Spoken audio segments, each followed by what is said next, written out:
guys, welcome to my channel. So in today's video I'll be telling you all what is a briefing room, cabin crew briefing room क्या होता है, cabin crew briefing क्या होती है, debriefing क्या होती है, कैसे conduct होती है। तो मैं आज आपको उसके बारे में सब कुछ बताने वाली हूँ। So yeah guys, please watch the video till the end. I'm sure this video will help you guys and will be informative for you guys. And yeah, without any further ado, let's just start with the video.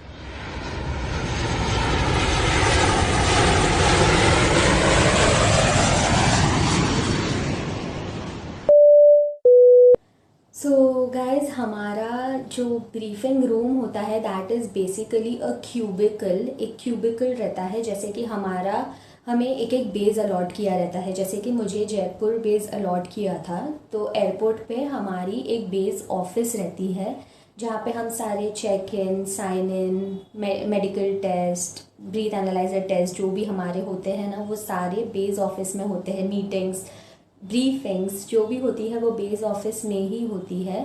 And वो हमारा जो base office रहता है तो उसमें ही एक cubicle रहता है जिसे हम कहते हैं ब्रीफिंग रूम। वहाँ पे बहुत सारे क्यूबिकल्स रहते हैं, जैसे कि मैनेजर का रहता है, आईएफई का रहता है क्यूबिकल, देन मेडिकल पर्सनल्स का रहता है, ग्राउंड पर्सनल्स का रहता है, देन पायलट्स, कॉकपिट क्रू का रहता है, कैबिन क्रू का रहता है। तो जो कैबिन क्रू का क्यूबिकल रहता है, जैसे कि ऑफिसेज में रहता है, तो उसे बोलते हैं ब्रीफिंग रूम। तो ब्रीफिंग रूम में क्या होता है, ब्रीफिंग रूम में आपके डॉक्यूमेंट्स चेक होते हैं, आपकी ग्रूमिंग चेक होती है एंड आपका नॉलेज चेक होता है फ़्लाइट के बारे में। तो ये सारी चीज़ें चेक होती है। हमारे पास बेसिक डॉक्यूमेंट्स होने चाहिए, जैसे कि हमारा एयरपोर्ट एंट्री पास हो गया, हमारी QRH जिसे हम क्विक रेफरेंस हैंडबुक बोलते हैं, वो हमारे सर्क्यूलर्स होते हैं। तो वो एक फ़ाइल रहती है, तो वो वाला आपको डिटेल में समझिएगा जब आप कैबिन क्रू बनोगे। तो वो भी एक हमारा बहुत इंपॉर्टेंट डॉक्यूमेंट रहता है वो फाइल। एंड हमारा तीसरा होता है अनाउंसमेंट मैनुअल, क्योंकि हमें कभी भी अनाउंसमेंट करने की ज़रूरत पड़ सकती है, बिकॉज हर एक एयरक्राफ्ट के अंदर आपका वो प्री रिकॉर्डेड अनाउंसमेंट नहीं रहता है। कभी कभी कोई एयरक्राफ्ट रहता है जिसमें आपको मैनुअली भी अनाउंस करना रहता है। तो you need to have these things with you.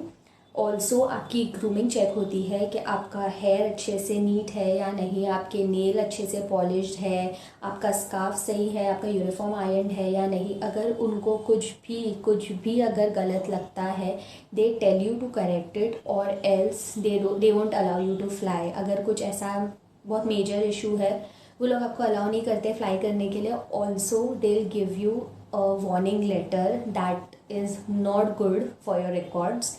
तो प्लीज़ आप जब भी बेस पर जाओ तो कोई भी उन्हें मौका मत दो, शिकायत का कोई भी मौका मत दो।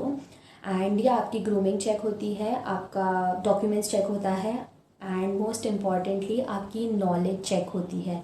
Knowledge in the sense first aid, emergency, and बाकी जो भी बेसिक जो एयरक्राफ्ट के अंदर आपको काम आ सकता है ना, वो सारी चीज़ों की नॉलेज चेक होती है। एंड जैसे कि for example if your crew is asking you that kidney stones में आपको कौन सी दवाई देनी रहती है पैसेंजर को, सो यू हैव टू फटाक से answer Meftal Spas, because abdominal pain होता है उसमें, and then you have to give Meftal Spas. Then आपको पूछेंगे वॉमिटिंग के लिए कौन सी दवाई देनी रहती है, तो यू हैव टू से फटाक से एवोमाइल और वॉमिक्स। तो वैसे करके आपको चेक करते हैं जो लीड रहते हैं, लीड कंडक्ट्स द ब्रीफिंग, तो वो आपकी नॉलेज चेक करते हैं। तो लीड कौन रहते हैं हमारे फ्लाइट में, मतलब मेरे इंडिगो एयरलाइंस में, हमारी एयरलाइन में 4 क्रू रहती है, R1, R2, L1, L2। तो जो L1 रहती है वो होती है लीड मतलब the boss of the flight. वो सबसे टॉप रहती है, काफ़ी एक्सपीरियंस्ड रहती है, उन्हें 5 to 10 ईयर्स का एक्सपीरियंस रहता है डोमेस्टिक एयरलाइंस में। इंटरनेशनल एयरलाइन में तो 20 ईयर्स का भी एक्सपीरियंस रहता है एग्जीक्यूटिव्स एंड लीड्स को। तो डोमेस्टिक एयरलाइंस की मैं आपको बात कर रही हूँ। तो जो लीड रहती है उन्हें 5 to 10 ईयर्स का या 10+ ईयर्स का भी एक्सपीरियंस रहता है। तो वो हमारे सारे ब्रीफिंग्स एंड चेक्स लेती है, जो लीड रहती है वो। एंड वो हमें ऐसे बेसिक क्वेश्चंस पूछती है फ़्लाइट के, कुछ भी कहीं से भी अगर ऐसी सिचुएशन होगी तो आप क्या करोगे, वैसी सिचुएशन होगी तो आप क्या करोगे। तो ये ब्रीफिंग रहती है फ़्लाइट पे जाने से पहले। And then once she knows that हाँ आप प्रिपेयर्ड हो, आपको सब पता है, तो ही वो आपको फ़्लाइट पर लेकर जाएगी, नहीं तो she has the authority to make you stay at the base and आपको flight. So the lead has the authority कि अगर वो देख रही है कि आपको कुछ आ नहीं रहा है, आप किसी भी चीज़ का आंसर अच्छे से नहीं दे पा रहे हो, तो आपकी लीड के पास वो अथॉरिटी है कि वो आपको बेस पर छोड़कर फ्लाइट पर जा सकती है। आपको लास्ट मोमेंट पे वो बोलेगी कि नहीं, फ्लाइट पे इनको नहीं लेकर जाना, क्योंकि बहुत सारे एयरपोर्ट पे स्टैंड बाय क्रू रहती है, तो वो उनमें से किसी को लेकर जाएगी आपकी जगह पे। बट ये आपके रिकॉर्ड्स के लिए बहुत गलत होगा, आपके रिकॉर्ड्स के लिए बहुत बुरा होगा, बिकॉज एज आई सेड आपको एक वार्निंग लेटर मिलेगा एंड वो एक अच्छी चीज़ तो नहीं है, राइट। तो या ब्रीफिंग में ये सारी चीज़ें होती है, it's just like an oral exam, जैसे हम वाइवास देते हैं ना, तो वैसा ही रहता है। तो please don't give them any chance, because कोई कोई लीड्स तो रहती है जो लीनियंट रहती है थोड़ी, but some leads are very strict, but strict रहना भी चाहिए, क्योंकि you are the brand ambassador of the airline. You have a responsibility of more than 180 passengers in one sector. आपके एक सेक्टर में, मतलब दिन में तो आप 400-500 पैसेंजर से डील करते हो, तो आपको कितनी बड़ी रिस्पॉन्सिबिलिटी है आपके सर पे। तो you can't be lenient, right. You need to be have some experience, you need to have some knowledge, right. तो दैट्स द रीज़न ये ब्रीफिंग कंडक्ट होती है। फिर ब्रीफिंग इसे कहते हैं। फिर आफ्टर दैट ब्रीफिंग के अंदर पहले आपका ये question answer and all checks होते हैं, फिर बाद में लीड आपको बताती है कि उनके बारे में। देन वो बोलती है, आप एक सबका इंट्रोडक्शन लेती है लीड, एंड देन बाद में लीड हमें बताएगी कि हम ये फ़्लाइट है हमारी ये सेक्टर से ये सेक्टर, हमारे इतने सेक्टर्स ऑपरेट करने हैं, जितने भी सेक्टर्स ऑपरेट करने रहते हैं। एंड हमारी फ़्लाइट में अगर कोई स्पेशल पैसेंजर है या कोई भी है, वीवीआईपी पैसेंजर है या जो भी है, तो उसके बारे में हमें इंफॉर्मेशन मिलेगी, वो सारी चीज़ें बताएगी।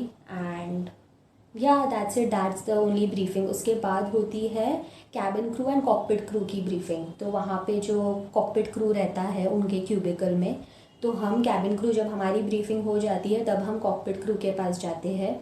एंड देन समटाइम्स तो कॉकपिट क्रू भी हमसे क्वेश्चंस करती है कि ये कैसा है, ऐसे सिचुएशन में क्या करना रहता है, कभी कभी, बट नॉट ऑलवेज, तो वो करती है। एंड देन हमें उनके साथ ब्रीफिंग रहती है कि टर्बुलेंस होगा कि नहीं, कब ऐसा हो, सारी चीज़ें, वेदर कंडीशंस कैसी है, तो वो सारी चीज़ें हमें कैप्टन बताते हैं। वो होती है cockpit briefing.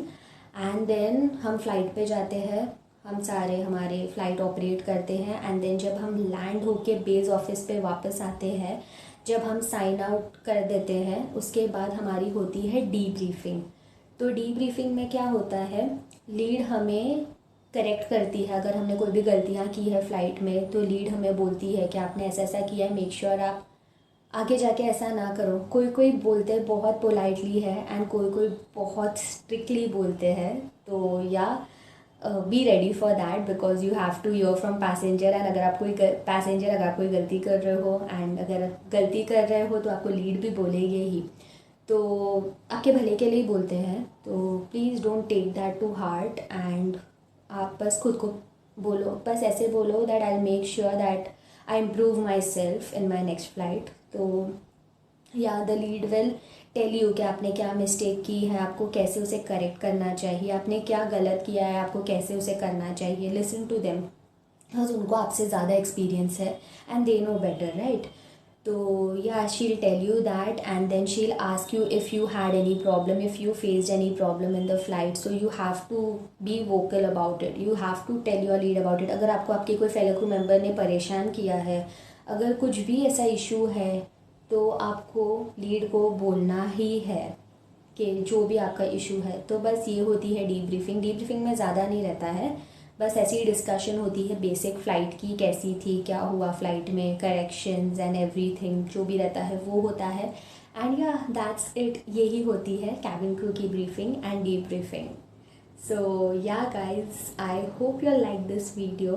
If yes, then please like, share, comment and subscribe to my channel. Also don't forget to follow me on Instagram. I'm super active over there and I'm replying to so many of you guys. मैंने बहुत सारे लोगों से बातें की है, मुझे बहुत अच्छा लगा है, तो मेरी ID यहाँ पे है, आप लोग मुझे फॉलो कर सकते हो. I'll see you all next time. Take care of yourselves. Bye.